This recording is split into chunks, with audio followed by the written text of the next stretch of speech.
March 2026. Fuel stations across Lagos, either bone dry or charging over 1,300 naira a litre. 2 weeks earlier, that same litre cost 880 naira. Nigeria is Africa's largest crude oil producer. 37 billion barrels of proven reserves sitting beneath its feet. Home to the biggest single-train oil refinery on the planet. And the government signed a deal in writing to shield its citizens from exactly this kind of price shock. Every single firewall failed. A war 6,000 kilometers away reached into the pockets of ordinary Nigerians. But the question that matters most is not what happened in the Middle East. It is why a country drowning in its own oil could not protect its people from a crisis it was built to survive. The Strait of Hormuz, at its narrowest, just 21 miles across. The shipping lanes, the deep water where supertankers can actually move, barely 3 kilometers wide in each direction. Every day, roughly 20 million barrels of oil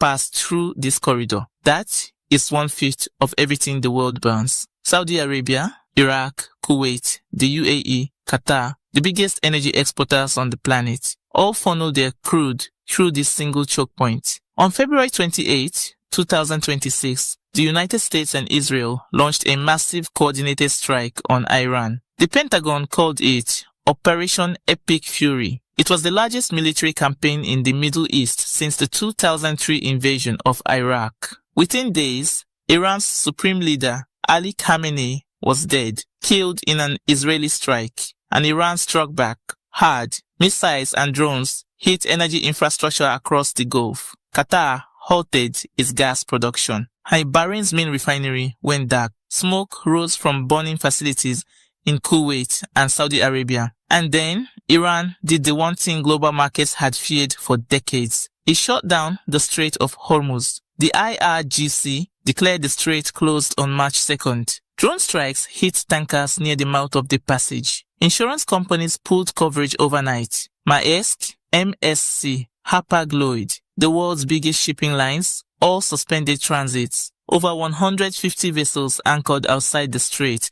rather than risk entering. Within days, traffic through the world's most critical oil corridor dropped to almost nothing. Brent crude, the global benchmark, which had been sitting around $65 before the strikes, surged past $110 a barrel, a jump of roughly 70% in less than 2 weeks. We had not seen a shock like that since the early days of the war in Ukraine. That shockwave was heading straight for Nigeria, and logically, this is where the story should have ended. Nigeria produces 1.4 million barrels of crude every single day. It has the Dangote refinery with a capacity of 650,000 barrels per day. And the government created something called the Naira for Crude deal, a policy designed to keep global oil prices from reaching Nigerian pumps. None of that held. And the reasons it did not are far more damning than the war itself. The Naira for Crude deal was supposed to be the silver bullet. Simple enough on paper. The state oil company, NNPC, would sell crude directly to the Dangote refinery, not in US dollars. In Nigerian Naira,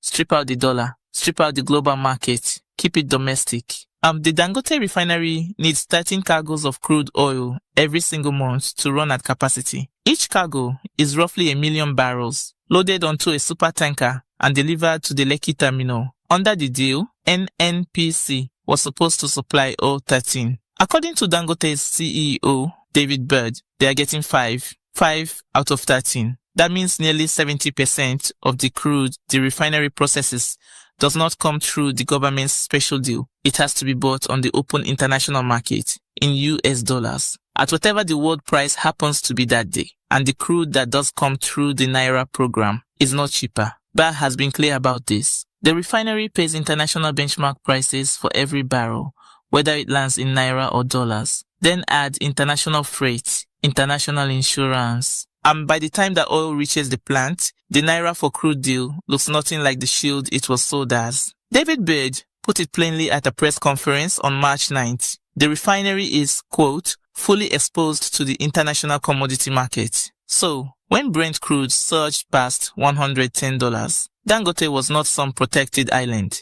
It was hit with the full force of the spike, and it did the only thing a business can do. It passed that cost straight to the pump.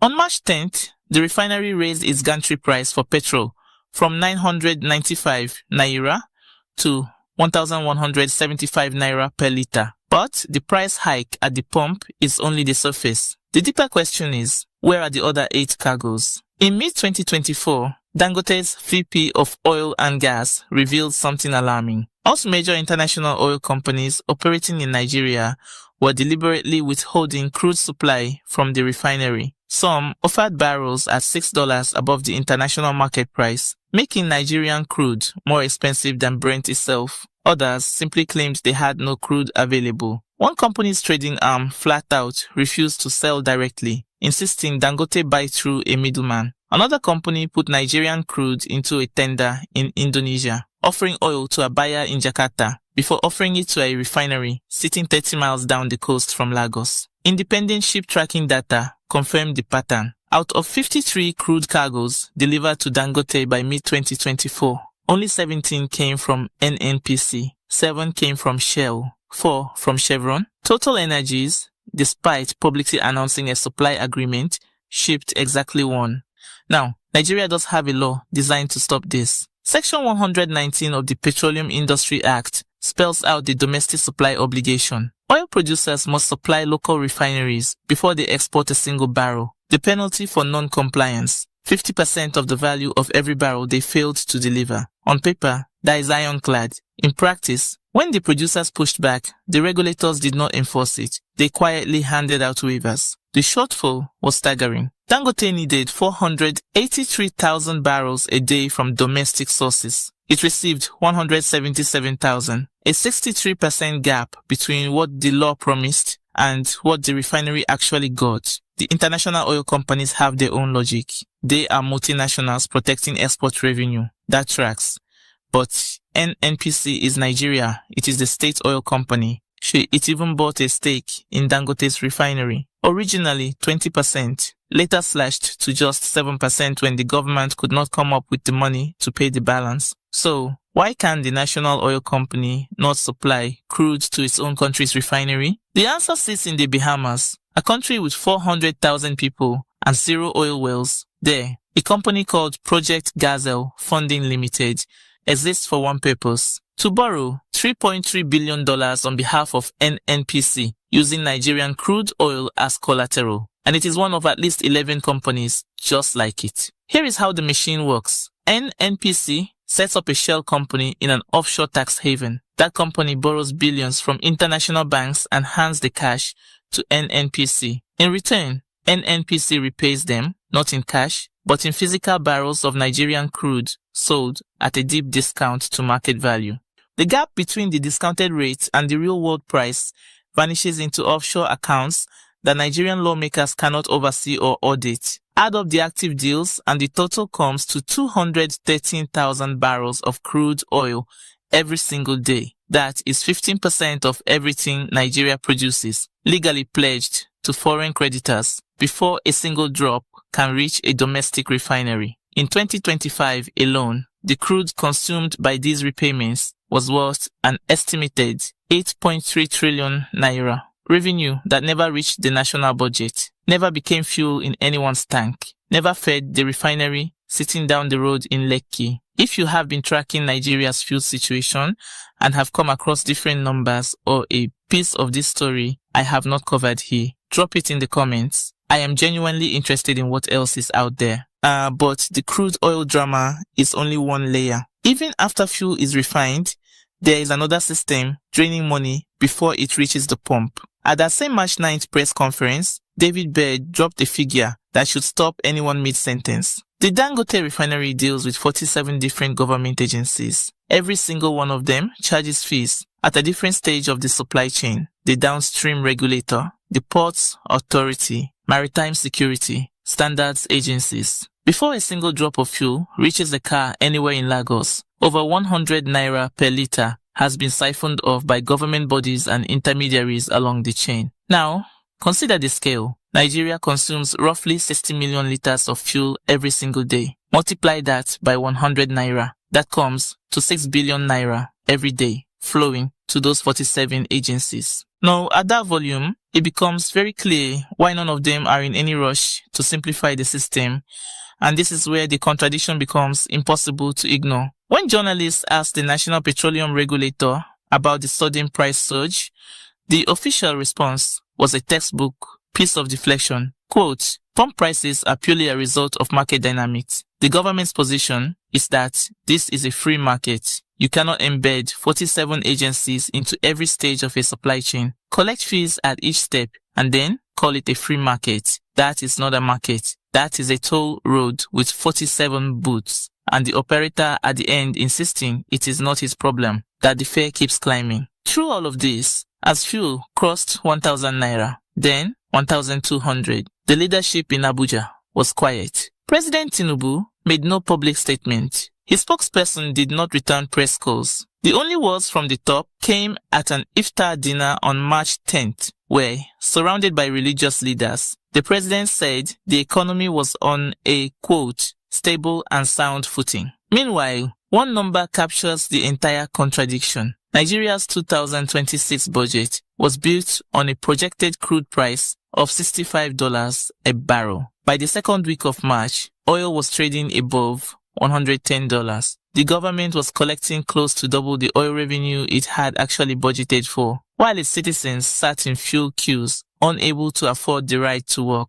The state was sitting on a massive windfall, and the people whose oil generated that windfall were the same ones paying the highest price for the crisis. Other countries moved fast. China banned fuel exports. Thailand and Vietnam did the same. In nations with strategic petroleum reserves started releasing stocks to protect their domestic markets. The approach everywhere was the same: self-interest first. Nigeria's government, by contrast, watched the windfall pile up and told its people the market would sort itself out. Even if the war ends tomorrow, even if the Strait of Hormuz reopens next week, the machinery that failed Nigerians this month will still be running. The Naira for crude policy still delivers a fraction of what the refinery actually needs. The offshore debt loop, where Nigerian crude is pledged to foreign creditors through shell companies in the Bahamas, is still active. Those 47 agencies are still sitting at their toll booths, collecting fees at every step.